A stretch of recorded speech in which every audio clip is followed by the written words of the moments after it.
Dalam menulis sebuah butir instrumen, itu ada beberapa kaidah yang perlu diperhatikan.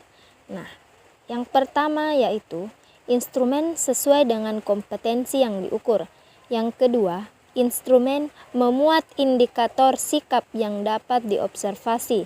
Yang ketiga, butir pertanyaan atau pernyataan instrumen memiliki makna yang jelas dan tidak mengandung makna ganda. Yang keempat, setiap butir pertanyaan atau pernyataan merupakan kalimat lengkap. Yang kelima, rumusan pernyataan atau pertanyaan singkat. Dan yang terakhir, 6, menghindari penggunaan kata-kata selalu, semua, tidak pernah, dan sejenisnya. Nah, adapun beberapa kriteria instrumen penilaian antar peserta didik, yaitu pertama, sesuai dengan kompetensi dan indikator yang akan diukur. Yang kedua, indikator dapat dilakukan melalui pengamatan peserta didik. Yang ketiga, kriteria penilaian dirumuskan secara sederhana, namun jelas dan tidak berpotensi munculnya penafsiran makna ganda atau berbeda.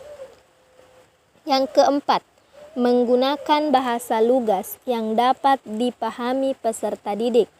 Yang kelima, menggunakan format sederhana dan mudah digunakan oleh peserta didik. Yang keenam, indikator menunjukkan sikap peserta didik dalam situasi nyata atau sebenarnya dan dapat diukur. Yang ketujuh, instrumen dapat mengukur target kemampuan yang akan diukur atau valid. Dan terakhir, 8, membuat indikator kunci atau esensial yang menunjukkan penguasaan satu kompetensi peserta didik. Jadi itu ada beberapa kaidah dan kriteria dalam penulisan instrumen penilaian. Langkah-langkah penyusunan instrumen penilaian diri. Secara garis besar, langkah-langkah penyusunan instrumen penilaian diri dapat dibagi menjadi langkah utama, yaitu perencanaan dan uji coba. Tahap yang pertama dalam langkah-langkah penyusunan instrumen penilaian diri adalah tahap perencanaan. Pada tahap perencanaan instrumen penilaian, langkah-langkahnya terdiri dari 1. Menyusun spesifikasi instrumen. Spesifikasi instrumen terdiri atas tujuan dan kisi-kisi instrumen. Kemudian yang kedua, menulis instrumen. Menulis instrumen dapat berbentuk pertanyaan atau pernyataan. Kaidah-kaidah yang perlu diperhatikan ketika menulis butir instrumen adalah instrumen sesuai dengan kompetensi yang diukur. Instrumen memuat indikator sikap yang dapat diobservasi. Butir pertanyaan atau pernyataan instrumen memiliki makna yang jelas dan tidak mengandung makna ganda. Selanjutnya, setiap butir pertanyaan atau pernyataan merupakan kalimat lengkap. Selanjutnya, rumusan pernyataan atau pernyataan singkat. Hindari menggunakan kata-kata selalu, semua, tidak pernah, dan sejenisnya. Yang ketiga adalah menentukan skala instrumen. Skala instrumen yang digunakan adalah skala Likert. Skala Likert digunakan untuk mengukur sikap, pendapat, dan persepsi seseorang atau sekelompok orang. Yang keempat adalah sistem penskoran. Sistem penskoran yang digunakan tergantung pada skala yang digunakan. Selanjutnya, yang kelima, menelaah instrumen. Kegiatan pada telaah instrumen adalah meneliti tentang kesesuaian antara butir pertanyaan atau pernyataan dengan indikator, kekomunikatifan bahasa yang digunakan, kebenaran dari tata bahasa yang digunakan, kemenarikan format instrumen, kecukupan butir instrumen sehingga tidak membosankan. Yang keenam, perbaikan instrumen. Setelah ditelaah, oleh para ahli, maka hasil penilaian dan masukan tersebut selanjutnya dianalisis. Berdasarkan hasil analisis tersebut, dilakukan revisi dan perbaikan terhadap instrumen penilaian yang telah disusun. Selanjutnya, butir-butir instrumen tersebut dirakit menjadi satu paket tes.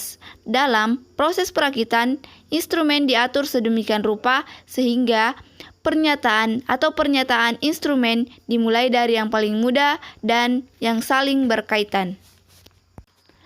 Tahap yang kedua, pada langkah-langkah penyusunan instrumen penilaian diri adalah uji coba. Setelah perencanaan instrumen disusun dan diperbaiki, langkah selanjutnya adalah melakukan uji coba. Tujuan dari uji coba adalah untuk memperoleh data empirik. Data empirik tersebut berguna untuk menguji apakah instrumen yang dibuat telah memenuhi kriteria. Pada tahap uji coba, langkah yang dilakukan adalah yang pertama, melakukan uji coba. Yang kedua adalah menganalisis instrumen. Analisis hasil uji coba meliputi variasi jawaban tiap butir pertanyaan. Kemudian yang ketiga adalah menafsirkan hasil uji coba instrumen. Hasil pengukuran berupa angka atau skor. Selanjutnya adalah langkah-langkah penyusunan instrumen penilaian antar teman. Langkah yang pertama adalah menentukan posisi atau aspek kemampuan yang akan dinilai melalui penilaian antar peserta didik. Yang kedua, menentukan kriteria penilaian yang akan digunakan dalam penilaian antar peserta didik. Yang ketiga, merumuskan format penilaian dapat berupa pedoman penskoran, daftar tanda cek, atau skala penilaian. Yang keempat adalah meminta peserta didik untuk melakukan penilaian secara objektif. Yang kelima, guru mengkaji hasil penilaian untuk mendorong peserta didik supaya senantiasa melakukan penilaian antar peserta didik secara cermat dan objektif. Yang keenam adalah menyampaikan umpan balik kepada peserta didik berdasarkan hasil kajian terhadap penilaian antar peserta didik. Yang ketujuh adalah membuat kesimpulan terhadap hasil penilaian dengan menggunakan penilaian antar peserta didik berkaitan dengan pencapaian kompetensi. Yang kedelapan adalah melakukan tindak lanjut dengan mengacu pada hasil penilaian antar peserta didik. Demikian, langkah-langkah penyusunan instrumen penilaian diri dan instrumen penilaian antar teman. Selanjutnya akan dipaparkan mengenai contoh format penilaian antar teman dan contoh format penilaian diri. Contoh instrumen penilaian diri. Lembaran ini diisi oleh peserta didik sendiri untuk menilai sikap sosial peserta didik. Berilah tanda checklist pada kolom skor sesuai sikap yang ditampilkan oleh peserta didik dengan kriteria sebagai berikut. Angka 4 menandakan selalu apabila selalu melakukan sesuai pernyataan. Angka 3 menandakan sering apabila sering melakukan